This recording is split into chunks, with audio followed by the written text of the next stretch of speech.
بسم اللہ الرحمن الرحیم رب یسر ولا تعسر واتمم بالخیر۔ مومنین کرام، امام زین العابدین علیہ السلام کی دعا صحیفہ سجادیہ میں دعا نمبر 44، ماہ رمضان المبارک کے آغاز کی دعا، استقبال کی دعا۔ امام علیہ السلام نے دعائیہ انداز میں ماہ رمضان المبارک کے فضائل بھی بیان کیے، مناقب بھی بیان کیے، اور ماہ رمضان المبارک کے کیا تقاضے ہیں، اس حوالے سے بھی امام علیہ السلام نے اپنے ارشادات فرمائے ہیں۔ امام علیہ السلام نے اس دعا میں متعدد مرتبہ درود پاک کا استعمال کیا ہے۔ درود شریف کو امام علیہ السلام نے پڑھا ہے۔ اہل بیت اطہار علیہ السلام پر درود، محمد و آل محمد علیہ السلام پر درود۔ ماہ رمضان المبارک کی ابتدا کی دعا پڑھنے والے امام زین العابدین علیہ السلام ہیں، جس کو پڑھ رہے ہیں وہ محمد و آل محمد علیہ السلام پر درود ہے، جو کہ ہمارے لیے سبق ہے کہ ہم بھی اگر اللہ کی بارگاہ میں کوئی دعا مانگنا چاہتے ہیں، کوئی مشکل حل کروانا چاہتے ہیں، کوئی پریشانی دور کروانا چاہتے ہیں، کسی جاب کے لیے، کسی خیر و برکت کے لیے، کسی گھر کی آبادی کے لیے، تو ہمیں بھی ان تمام مسائل کے لیے، ان تمام دعاؤں کے لیے درود لازمی پڑھنا چاہیے۔ امام علیہ السلام پڑھتے ہیں اللہم صلی علی محمد و آلہ، بار الہ محمد اور اس کی پاک آل پر درود بھیج، وَإِن مِلْنَا فِيهِ فَعَدِّلْنَا۔ امام علیہ السلام فرماتے ہیں یہ مہینہ مبارک مہینہ ہے، رمضان المبارک میں اگر ہم کسی جانب مائل ہو جائیں، اطاعت کو چھوڑ کر معصیت کی جانب مائل ہو جائیں، نماز کو چھوڑ کر کسی گناہ کی جانب مائل ہو جائیں، روزہ کو چھوڑ کر کسی گناہ کی جانب مائل ہو جائیں، اطاعت کو چھوڑ کر مخالفت کی جانب مائل ہو جائیں، بار الہ اگر ہم مائل ہو جائیں فعدلنا، تو ہی ہمیں سیدھا کر دے۔ اور پھر فرمایا وَإِن زِغْنَا فِيهِ فَقَوِّمْنَا، بار الہ اگر ہم منحرف ہو جائیں تو ہمیں سیدھا کر دے۔ یہ جملہ پہلے جملے کی تاکید میں امام علیہ السلام نے استعمال کیا ہے، وَإِن مِلْنَا فِيهِ فَعَدِّلْنَا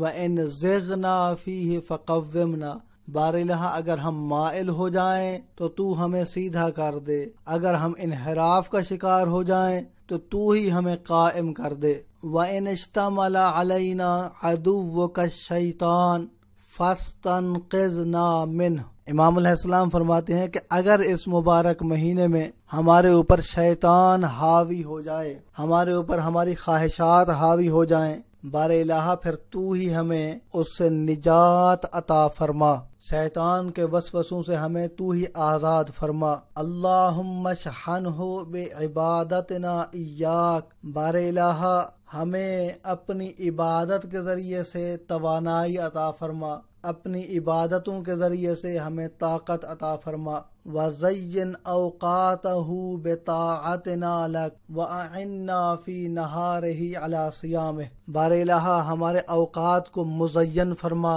ہمارے اوقات کو خوبصورت فرما۔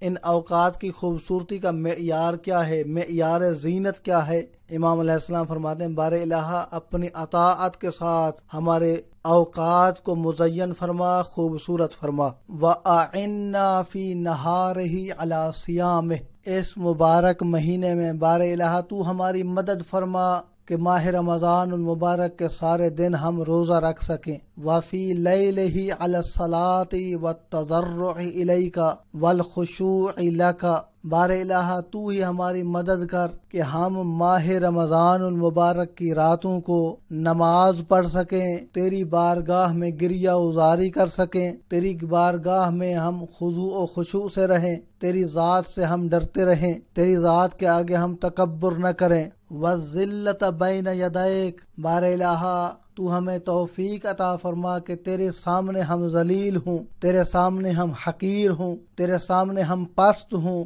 اپنے آپ کو تیری بارگاہ میں جب ذلیل تصور کریں گے تو یقیناً ہمارے مراتب بڑھتے چلے جائیں گے۔ اسی لیے علامہ اقبال جو مفکر پاکستان ہیں، جو مفکر اسلام ہیں، انہوں نے انہی خیالات کو قلم بند کیا ہے کہ وہ ایک سجدہ جسے تو گراں سمجھتا ہے 1000 سجدوں سے دیتا ہے آدمی کو نجات۔ انسان اگر اللہ کی بارگاہ میں ذلیل ہو جائے، انسان اگر اللہ کی بارگاہ میں پست ہو جائے، انسان اگر اللہ کی بارگاہ میں سر بسجود ہو جائے تو یقیناً اللہ کی ذات اسے عزتوں سے نوازتی ہے، یقیناً اللہ کی ذات اس کے رتبے کو بلند فرما دیتی ہے۔ وَالذِّلَّةَ بَيْنَ يَدَيْكَ حَتَّى لَا يَشْهَدَ نَهَارُهُ عَلَيْنَا بِغَفْلَةٍ۔ بار الہا ہمیں توفیق عطا فرما کہ ہم تیری بارگاہ میں ذلیل ہوں، تیری بارگاہ میں پست ہوں، تاکہ تو گواہ رہے کہ ہمارا دن کسی غفلت میں نہ گزرے، وَلَا لَيْلُهُ بِتَفْرِيطٍ، اور نہ ہی ہماری راتیں کسی لہو کام میں گزریں،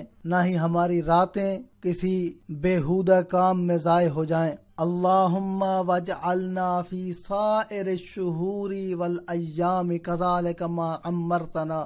بار الہا تمام مہینوں میں اور ہر مہینے کے ہر دن میں ہمیں ایسا قرار دے جیسا تو چاہتا ہے، جیسا تو نے ہمیں خلق فرمایا ہے، جیسا کہ ہم ماہ رمضان المبارک میں تیری بارگاہ میں دعا کر رہے ہیں، ویسے ہی باقی مہینوں میں بھی دعا ہے، باقی دنوں کے لیے بھی دعا ہے کہ ہمیں ایسا ہی بنا دے جیسا تو چاہتا ہے۔ وَاجْعَلْنَا مِنْ عِبَادِكَ الصَّالِحِينَ۔ بار الہا ہمیں تو اپنے نیک بندوں میں سے قرار دے، نیک بندوں میں سے بنا دے۔ کون سے نیک بندے؟ امام علیہ السلام فرماتے ہیں ان نیک بندوں کے کچھ صفات بیان ہوئے ہیں قرآن مجید کے اندر۔ الذین یرثون الفردوس ہم فیہا خالدون۔ یہ نیک بندے وہ ہیں کہ جن کی میراث ہے فردوس، جنت الفردوس ان کی میراث میں ہے۔ ہم فیہا خالدون، وہ ہمیشہ بہشت میں رہیں گے، وہ ہمیشہ جنت میں رہیں گے۔ بار الہ انہی نیک بندوں میں سے ہمیں قرار دے۔ والذین یؤتون ما آتوا وقلوبہم وجلۃ انہم الی ربہم راجعون۔ بار الہ ان کی صفت یہ بھی ہے جو تو نے قرآن مجید کے اندر بیان فرمائی ہے کہ جو اموال تو نے انہیں عطا کیا ہے، وہ مال، وہ جائیداد، وہ پیسہ، وہ دولت تیری بارگاہ میں عطا کرتے ہیں، لوگوں کو دیتے ہیں۔ وَقُلُوبُهُمْ وَجِلَةٌ، اور ان کے دل تیری بارگاہ میں خائف رہتے ہیں، ڈرتے رہتے ہیں۔ انہم الی ربہم راجعون، اور ان کا خیال یہی ہوتا ہے کہ وہ تیری بارگاہ میں پلٹنے والے ہیں۔ بار الہ ہمیں انہی نیک بندوں میں سے قرار دے، ہمارے دل بھی خائف رہیں، ہمیں بھی جو تو نے عطا کیا ہے وہ ہم لوگوں کے اوپر خرچ کر سکیں، تیرا دیا ہوا مال تیری راہ میں ہم خرچ کر سکیں۔ وَمِنَ الَّذِينَ يُسَارِعُونَ فِي الْخَيْرَاتِ وَهُمْ لَهَا سَابِقُونَ، اور ایک صفت تو نے قرآن مجید کے اندر یہ بھی بیان فرمائی ہے کہ نیک لوگ وہ ہیں جو یسارعون فی الخیرات، جو نیکی کے اندر بہت جلدی کرتے ہیں، نیکی کو بہت تیزی سے انجام دیتے ہیں۔ وَهُمْ لَهَا سَابِقُونَ، دیگر لوگوں کے اوپر وہ کوشش کرتے ہیں کہ اس نیکی کو پہلے انجام دیں۔ اللہم صلی علی محمد وآلہ، چند کلمات امام علیہ السلام نے پڑھے نہیں ہیں، پھر دوبارہ درود پاک کا ذکر کیا ہے، اہل بیت اطہار علیہ السلام پر درود پڑھی ہے۔ امام زین العابدین علیہ السلام اس دعا میں مسلسل درود پاک پڑھ کر ہمیں یہ سبق دے رہے ہیں، تو دعا میں درود لازمی ہونا چاہیے۔ محمد و آل محمد پر اگر درود ہے تو دعا یقیناً مستجاب ہے، دعا یقیناً اللہ کی بارگاہ میں قبول ہے، اور درود ایسے پڑھنا چاہیے جیسے امام زین العابدین علیہ السلام پڑھ رہے ہیں۔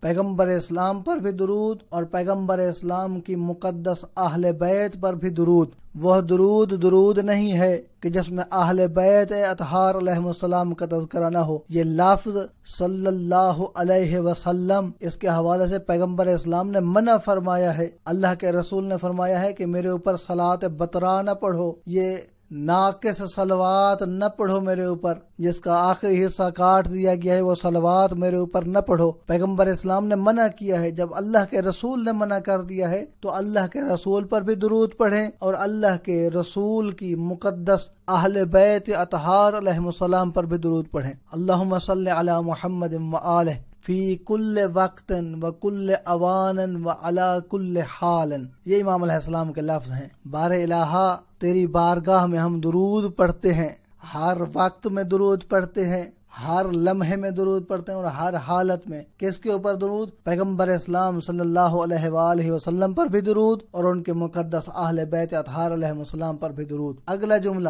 عدد ما صلیت علی من صلیت علیہ، بار الہ اس تعداد میں درود بھیج جو تعداد تو نے بھیجی ہے، جو تو بھیج سکتا ہے درود، وہ درود بھیج۔ ہم اپنے درود کی بات نہیں کر رہے ہیں، اللہ تبارک و تعالی کی قدرت لامتناہی ہے اور اللہ تبارک و تعالی کی صلاحیت لامتناہی ہے۔ بار الہ جو تو نے درود بھیجی ہے اسی تعداد میں درود بھیج۔ وَأَضْعَافَ ذَلِكَ كُلِّهِ بِالْأَضْعَافِ الَّتِي لَا يُحْصِيهَا غَيْرُكَ، بار الہ اتنا گنا درود بھیج جس کے لیے ہم کسی عدد کو بیان نہیں کر سکتے ہیں، ملايين، بلکہ ملايين کا عدد بھی چھوٹا پڑ جاتا ہے، اس کے کئی گنا درود بھیج جس کو تیرے علاوہ کوئی اور گن نہیں سکتا ہے۔ انک فعال لما ترید، بار الہ ایسا نہیں ہے کہ تیری ذات عاجز ہو، حاشا، اللہ تبارک و تعالی کی ذات عاجز نہیں ہو سکتی ہے، وہ قادر مطلق ہے، وہ مختار ہے، وہ جو چاہے انجام دے سکتا ہے۔